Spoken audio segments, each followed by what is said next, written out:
WJCL News, working for you. WJCL has new information about a Savannah State student murdered in her Southside apartment complex last year. Yeah, Rebecca Foley's family is frustrated because the killer is still out there. WJCL's Rob Macko has more in part one of Coastal Cold Cases.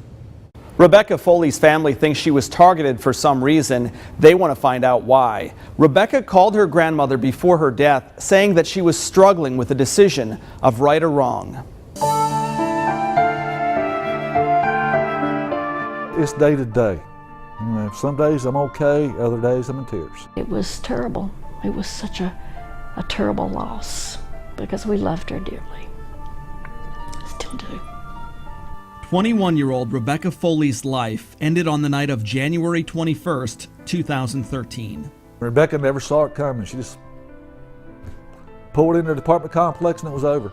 Someone shot the Savannah State student as she drove into the Colonial Village at Marsh Cove apartment complex where she lived on Savannah's south side.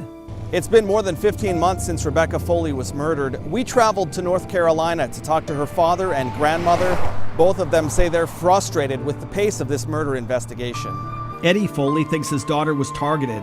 He believes more than one person knows what happened that night. Somebody's seen something, somebody knows something. I've said that before and I'll say it again. Somebody's seen something, somebody knows something. Why they're not coming forward is yet to be seen. Could it be that Rebecca knew something? WJCL has uncovered new information. Rebecca's grandmother, Carolyn Foley, says Rebecca contacted her about a month before she died. Rebecca said she was trying to decide whether she should turn something in, but said she couldn't text Carolyn or tell her over the phone. Carolyn never saw her granddaughter again. She was trying to make a decision as to what she was going to do, as if she knew something that was illegal or not right, and I don't know what it was. The Foleys say Rebecca's boyfriend and some of her closest friends wanted nothing to do with them after the murder. Eddie Foley says he talks to Metro Police about once a week.